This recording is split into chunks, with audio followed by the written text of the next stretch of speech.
अहम खबर सामने आ रही है। तहरीक इंसाफ के अहम रहनुमाओं के बैरून ममालिक जाने पर पाबंदी आयद कर दी गई है। वफाकी हुकूमत ने सियासी रहनुमाओं के नाम एग्जिट कंट्रोल लिस्ट में डालने की बाज़ाब्ता तौर पर मंजूरी दे दी है। ज़राए के मुताबिक बानी PTI शाह महमूद कुरैशी, उमर अयूब और फवाद चौधरी शिबली फराज के नाम शामिल किए गए हैं।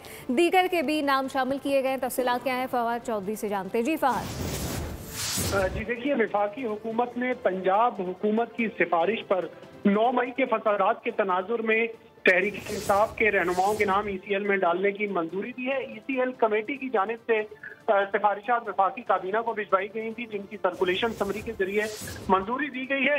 बानी PTI शाह महमूद कुरैशी, उमर अयूब, फवाद चौधरी, शिबली फराज के नाम ECL में डालने की मंजूरी दी गई है। इनके अलावा अली अमीन गंडापुर, शहरियार अफरीदी, उस्मान डार, शीरी मजारी, सरताज गुल, मुसरत चीमा, कमल शौजब के नाम भी ECL में शामिल किए गए हैं। शेख रशीद, शेख राशिद, मेजर रिटायर्ड ताहिर सादिक, राजा बिशारत और वासिक कयूम के नाम भी शामिल किए गए हैं। और महकमा दाखिला पंजाब ने एक फहरिस्त वफाकी हुकूमत को भिजवाई थी, जिसकी वजारत दाखिला की समरी के जरिए ECL कमेटी ने मंजूरी दी गई है।